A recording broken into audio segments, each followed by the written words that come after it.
Hey, tennis fans, you are listening to Match Point Canada, the official podcast of Tennis Canada. I'm Ben Lewis. Thank you to 10XTO for this special episode. And this week, very happy to welcome on a Davis Cup champion with Canada. He's the 2014 Wimbledon champion in doubles. He's achieved a career high singles ranking of number 25. He's twice represented Canada at the Olympics. And in 2020, he was named the ATP Comeback Player of the Year. Thrilled to have back on the podcast with us this week, Vasek Pospisil. Vasek, how you doing? Doing great. Thanks for having me on the show. I'm excited to be Yeah, back. yeah, very happy to have you. I have to ask, like, when you hear kind of the list of accolades and some of those achievements as you get kind of further along into your career, what are your thoughts when you kind of sort of reflect back a little bit? Yeah, I've been thinking about it quite often the last couple of years. It's probably a bad thing. I'm probably thinking about the next stage of my life slowly but surely. But no, it's incredible. I mean, I just thinking back to growing up from small hockey town in Vernon and the dreams that I had in tennis, and I'm very proud of what I've achieved, and obviously still hoping to go for a few more years, but will depend on how my body holds up. I would say that's probably the main hurdle at this stage of my career. I know we seem to hear a lot from other players. Like I've heard Stan Wawrinka talk about kind of when he got into his 30s. I feel like appreciating sort of the opportunity to play more and more, and sort of appreciating when you're at those events. Do you feel that now, maybe as you get back and compete, as opposed to maybe when you're kind of in your early 20s and just sort of right in the thick of it? Yeah, I feel like if I get back to the top 100, and if I'm playing at these bigger events, I feel like I'll really appreciate it. The last couple of years have been a struggle, and I haven't really played at too many of them. So I feel like now definitely, um, you know, I think if I'm able to get my ranking back up and be back at the Grand Slams and the main draws, and play some of these big events with big crowds, I'll definitely have a different perspective than maybe I did even a couple of years ago, prior to all these elbow issues that I've been dealing with now. And so I'm just trying to get back there, and it's been more of a struggle, definitely, and to just try to get healthy. But if I'm able to overcome that, then I think definitely at 33, I'll probably look at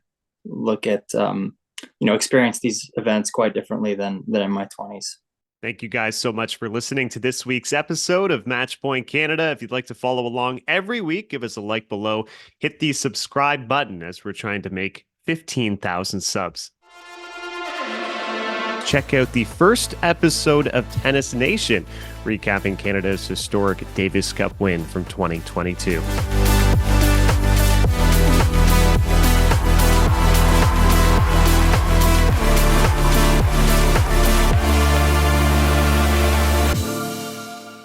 Where do you feel kind of where you're at right now physically? Because yeah, as you said, it feels like just the past couple of seasons we've kind of seen you sparingly at events where we see you for a couple weeks, and then maybe you're not able to play sort of consecutively time and time again.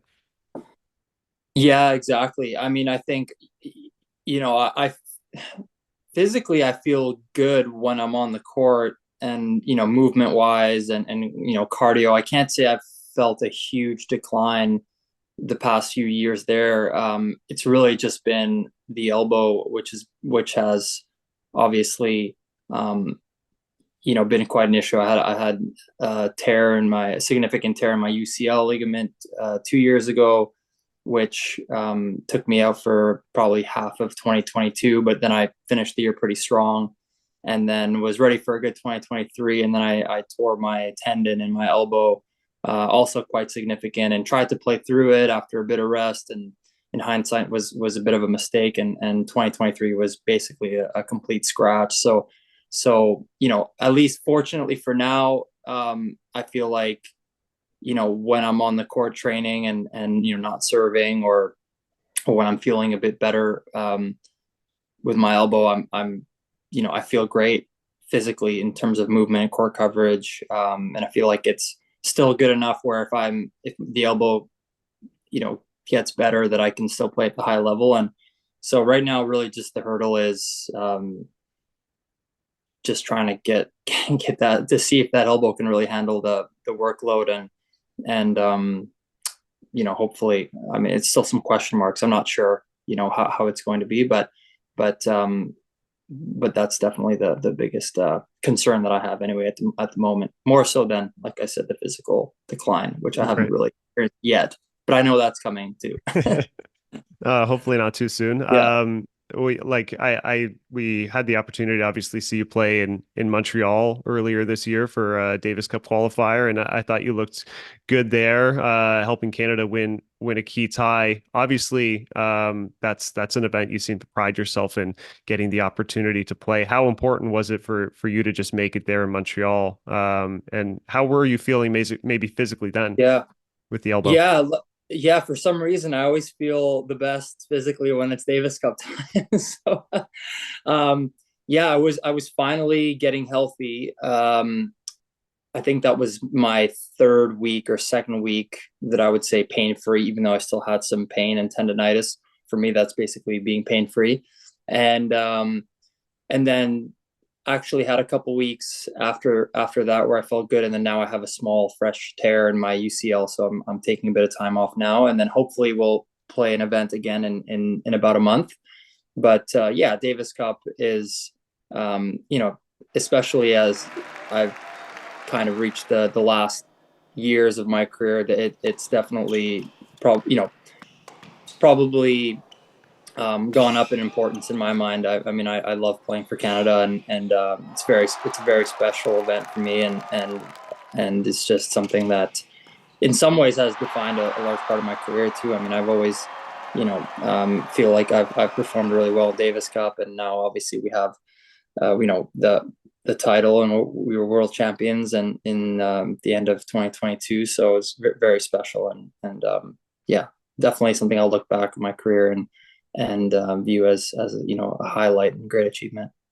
Yeah, just to follow up on that. I mean, one takeaway I had from that qualifier that you guys won over Korea was Frank Dancevic impressed, saying he felt like your team can compete with and beat anybody in the world. And I thought that was significant in the sense that you guys, played a tie without having, say, Denis Shapovalov or Felix Auger-Aliassime. Milos was there and didn't take the court, and still we saw, some depth in the roster with Diallo and Galarneau. Do you feel that too? Is that like sort of a, feeling of this energy from the group that no matter who is there, you guys are always going to have that opportunity?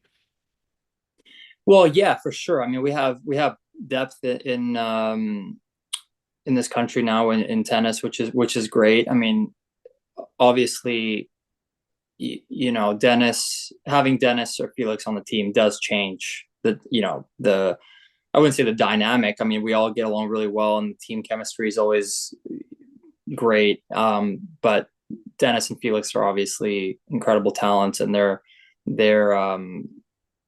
the top of the sport, and so having them on the team, I think, we're a force to be reckoned with, and very dangerous team. And obviously, if one of them has an injury or a niggle, there's guys that can play the role and come in and take, play singles match and play competitive with anybody in the world. But obviously, in terms of being a dangerous team and going for the title and winning Davis Cup, or having a deep run, the chances are exponentially higher, I would say, if they're both on the team. Yeah, no doubt. You mentioned maybe wanting to play competition again in a month, and feeling those opportunities to get back in big draws again. Maybe it's a nice time to miss the clay season. Do you think you can get back on grass? And if you're sort of carving out a schedule to look ahead for 2024, are there any events in particular you'd really like to get the opportunity to play?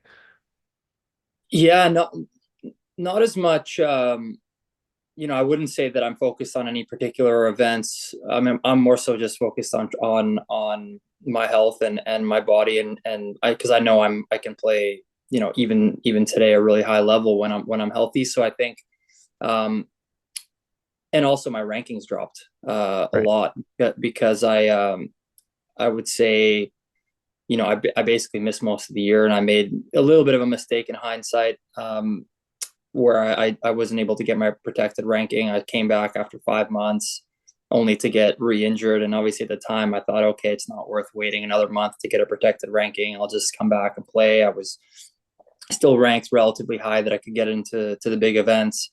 And then obviously was not expecting to re-injure the elbow. And then I just sporadically tried to play some events, still having issues, and took 2 weeks off, played another event, had an issue again, had an injection. I had actually 9 injections Wow. in a few months, which is never a good thing, just trying to get healthy and trying to push the limit a bit. So you still make mistakes even at 33. And I feel like that may have been a bit of a mistake. I should have probably just stayed off tour a little bit longer and come back 100% healthy. And so for me, I really just need to build my ranking back. And unfortunately, that means I have to play some smaller events. But again, if I'm healthy, then I know I'll perform well at those and build the ranking. And then ultimately, the goal is to, I would say at this point, realistically, it's to build my ranking enough at the second half of this year to play the big events in 2025, and then just see how it goes from there. You not that he's a new coach really, because you guys have been working for I think about a year and a half now, but Malek Jaziri joining your team, I think front end of 2023. How did that coaching partnership maybe initially come about? And what has he really brought to your team in terms of insights and experience? Because he had obviously a long, strong career as well on the ATP circuit. Yeah. So actually, we just recently parted ways. Okay. Yeah, so that's news. Obviously, didn't make any announcements on that or anything, but we were together for, I guess, a year and a half, and just an amazing guy. Honestly, just big heart. Had a great experience. He got up to top 50, I believe, as well. So he brought a lot to the table, but it was a really tough period. I mean, it was just constant injuries, and at one point, we just kind of mutually sat down and said, hey, listen, like, it just, the timing wasn't right, and there's so many question marks even to this day for me. And so I just felt like, even out of respect and love and respect to him, I just kind of there was just felt like it'd be better for him to pursue other opportunities, and we're still very, very close to this day, obviously. And if I get to a point where I feel like I'm ready to really give it 100% again, then maybe you can revisit that. But at least temporarily, we have parted ways. But great guy, great coach, and just wasn't timing wasn't right. For you turned pro in 2007, and you look at it, you ultimately played your entire career through the big three or big four era, we should say. And it's interesting now, obviously Roger is retired. We have Rafa and Andy Murray both, I think, planning to say goodbye by the end of the season. Novak Djokovic still going strong. Is it maybe a bit, even if you haven't played as much the past couple of years, is it a bit surreal maybe for you to see kind of the end of an era ultimately approaching? Yeah, for sure. I mean, especially like you said, I mean, I played my whole career with those three, the big three at the top of the game, and yeah, it is surreal. I mean, I think even when Roger left, it was a little bit of a wake up call for everyone. Like, okay, like everyone was ready for that era to end, and that was a bit of a definitely a blow to the sport. But obviously he played for a very long time. Had it was pretty incredible that he was able to play at such a high level for so long, which we're seeing now from Novak as well, which is he's superhuman, obviously. And but yeah, it'll be an interesting shift. I think now with Sinner and Alcaraz, they'll definitely be kind of holding the torch, and I think tennis is in a really great spot. And but the big three will definitely be missed, and it'll be interesting to see if we ever have players like that again that are, will be as dominant as they've been. Yeah, that led into my next question actually. In terms of this current generation, Alcaraz Sinner, Holger Rune, some others, what maybe stands out today in terms of their tennis and what they're able to do on the court? Yeah, I mean, just obviously incredible talents, right? And now that the big three are kind of leaving shortly, someone's going to have to win these Grand Slams, and I think both Alcaraz, Sinner, especially, I feel like they'll have, and this isn't news to anybody. They've obviously already been you know started winning a lot of the big events, and I feel like they'll probably have a very strong rivalry and will probably win the majority of the Grand Slams at this moment. That's how it looks. Obviously, there's young guys that are coming up, many of which we probably don't even know their names yet. Some are already there. There's one player that I just saw play recently, Fonseca, that a 17-year-old that seems like he has everything to be part of that conversation very, very soon.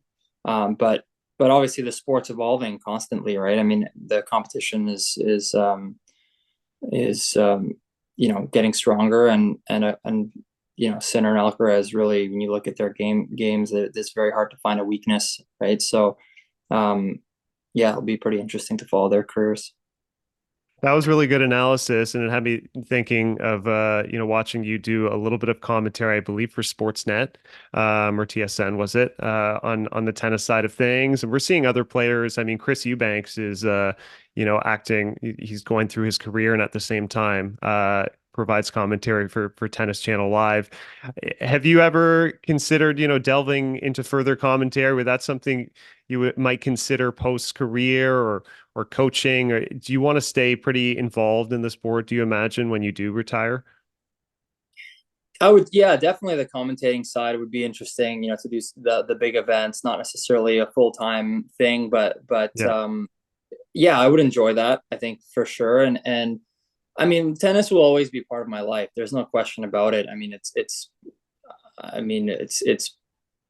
from the age of 5, it's basically all I've been doing. And, other than obviously the last 4 years, I've got involved in other projects. And, in terms of being a coach or too closely involved with the sport, there's just so many things I want to do in my life that don't involve tennis that I will most likely not be coaching. I mean, I don't want to say for sure. We never know for sure, but it's quite unlikely. But at the same time, I would definitely want to help. If I see a young struggling player that has potential that I would relate to, because obviously I didn't have much infrastructure when I was growing up and trying to make it on tour. So I feel like I'll always have a soft spot for trying to help, particularly juniors that don't necessarily have access to experienced coaches or knowledge. And so I definitely always want to pass down some of my experience. But in terms of being full-time in tennis or a full-time coach, at this moment I can't see that being it's definitely not likely, extremely unlikely. Yeah. I mean, you mentioned other ventures, maybe the past few years. I think one of the biggest ones, and this is obviously inside tennis, is being a co-founder of the Professional Tennis Players Association, or the PTPA. Are you guys still quite heavily involved as an association? And maybe if you are, if there is any particular work you're kind of on top of right now this season, what might that be? Yeah, I mean, at this point, I mean, we've made so much progress especially the last 12 months, which is great because my workload has gone down tremendously. I mean, it was such a grind Yeah. in the first 3-4 years. I can't even tell you Mhm.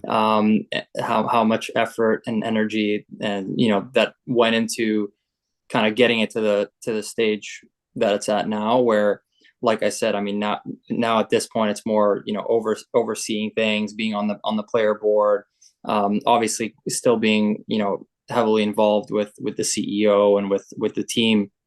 But it's really gotten to a stage that at this point where, even if I were to leave today, it wouldn't be a great thing, because I would say still arguably I'm the most involved from the player side, but we do have a really incredible player board. And if I were to leave today, it would still be a success, and I think it's already a success. And we're the relationships that we've developed now with the Grand Slams and some of the major players in the sport, it's just strengthening day by day, and we have a lot of credibility now, and which wasn't the case 12 months ago. We really had to work hard to get to the stage that we're at now, and we're already bringing value to players and affecting a lot of positive change, definitely even indirectly, where just by our sheer existence alone, I feel like the ATP and the governing bodies of the sport have tried to bring value to the players, almost in a way to show that they don't need the player association. But at this point, I feel like it's quite obvious that we're here to stay, and that player association in the sport of tennis is extremely important for now and for the future. Yeah, no, that's well said. I mentioned off the top 10XTO, actually our sponsor for the episode. I know that's a club you regularly use. Why is it like the Yeah. go-to one for you when you do pass through Toronto? Whenever I'm in Toronto, I'm training there. Shout out to Eddie. And just, yeah, it's an amazing facility. I gotta tell you, like, it's for me, there's really no place like it in Toronto. Just they have everything. The courts are amazing. There's an incredible gym.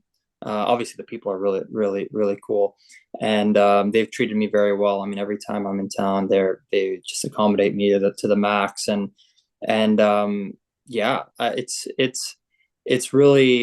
a cool spot. So I gotta give them a shout out and thank them for really, like I said, accommodating me when I'm in town. So Yeah. I definitely can't see myself changing locations and training locations in Toronto anytime soon. That's the go-to. I always try to stay as close as I can to Hotel X, so I can train at 10X with the guys there. And definitely recommend anyone listening to this, if you haven't stopped by, to take a look and you'll be really impressed with the facilities. Yeah, no, it's an amazing club. I know you haven't played as much doubles the past few years of your career, but I did want to ask you quickly. There are some trial changes right now on the ATP side, and actually being trialed in Madrid. I don't know if you heard about these changes, but more singles and doubles action. The idea was reserving 16 slots in the doubles draw to enter via your singles ranking. A reduced shot clock was one of the initiatives. Time between points reduced to 15 seconds on shorter rallies, quicker changeovers, and then free fan movement in the stadium during play. Just wanted to get your thoughts. Did you see these changes when they came through, and do you think that's a pro or con to our sport for doubles? Yeah, I mean, I don't want to make a strong opinion on this, because the data will really reveal if it's a good decision or not, right? I think I understand that they're trying to innovate on the double side and make it maybe more compelling for fans, and so I support the idea of trying to look for ways to make doubles more interesting for fans and draw more viewers in. Whether I think these changes are the right ones, again, I'll keep that opinion to myself, because maybe because we'll see what the data shows, right? If it's Yeah. so it's pros and cons, right? I mean, just like anything, if you're trying to innovate or make changes, whether it's in singles, doubles, schedule, whatever, it doesn't matter. There's always going to be negatives and positives that you know like I said, time will tell. So I don't want to make too I don't want to take a strong position on that again because you never really quite know until you try it. No, that's true. Yeah. We'll finish up some fun rapid fire questions before I let you go. First one, morning or night person? Oof. Can I be both? I just like Yeah, being awake. that's I good. like being awake. I don't like sleeping through stuff. I guess if I had to I'm a pretty good morning person. Okay. Considering I like to stay up late, so like that's my initial knee jerk would say would be to say I'm a night person, but Yeah. uh, I do enjoy my mornings too. Just waking up and having a coffee. That's probably my favorite part of the day is the quiet. The first 45 minutes of the morning. Okay, we're pretty similar then. Morning or night match? Night match. Yeah. Absolutely. Yeah. The more crowd, I just, the energy, right? I love playing in front of people and bigger crowds, and that generally seems to be more so evening matches. You get a lot of people coming out and cheering and getting involved and Did, engaged. did you ever get one of those US Open night sessions? Um, I played Rafa on center court. It was the second round, I think 2017, and I believe it was definitely a later match. I don't recall if it was a night match, but it was if not a night match, I think it was like Like early evening kind of thing? yeah, exactly, yeah, Yeah. and that was cool. Yeah, that's very very cool, very unique. Unique. Your favorite shot to hit on the tennis court? Favorite shot to hit on the tennis court would be the forehand. Forehand. I mean, before I would have said forehand serve kind of 50-50, but I haven't really been able to serve for 2 years. So now it's the forehand. Okay. If you could borrow a shot of anybody's on the tour, whose would it be and why? um, I would say, well, Isner's retired. I would have said his serve. I would say the serve is the most important shot in the game. So I would say maybe Kyrgios's serve, and if not his serve, then Novak's backhand. Okay. Favorite city to visit? Rome. Yeah, very cliche. Very, that's like everyone's answer, but yeah, I love Rome. Rome is just it's I love Italy in general. Which yeah, that's the answer. Cats or dogs? Dogs for sure. Okay. Dogs for sure. Yeah, I got scratched by a cat when I was young, I'm a dog person in general, but I've a hard time trusting cats and their motives. Yeah, that's fair. Uh, your best friend on the tour? My best friend on the tour, I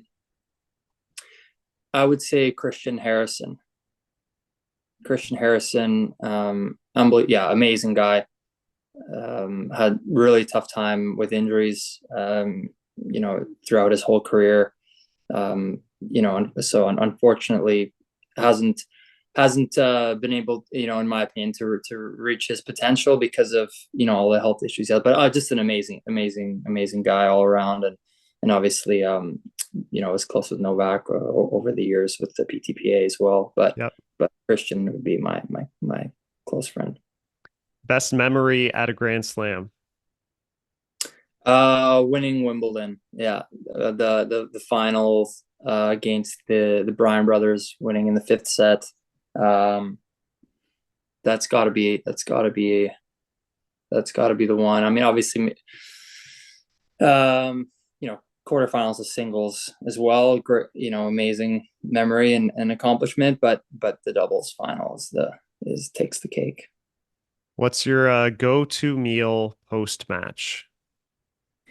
Go-to meal post match is probably just salmon with vegetables, um, or a good steak, Okay. All right, protein heavy. yeah, this is a good one. On a scale of 1 to 10, how good of a driver are you? A 10 out of 10. Oh yeah? Oh Really? yeah, Wow. Yeah, I'm confident there. I'm Okay. confident there. All right. I wasn't I think I'm a expecting that great answer. driver. Yeah. I think Okay. I'm a great driver. Yes, I do. Is this a self review, or have other people made remarks This is before? this is well, this is a self review, but I've heard that I'm a great driver. Nice. Okay. I love it. Okay. I've heard that more times than please said. No one's ever said I'm not a good driver. At least maybe they're thinking it, but Yeah. I've Okay. never heard that before. Yeah. Okay. Last one. One person, living or dead, you would love to have dinner with.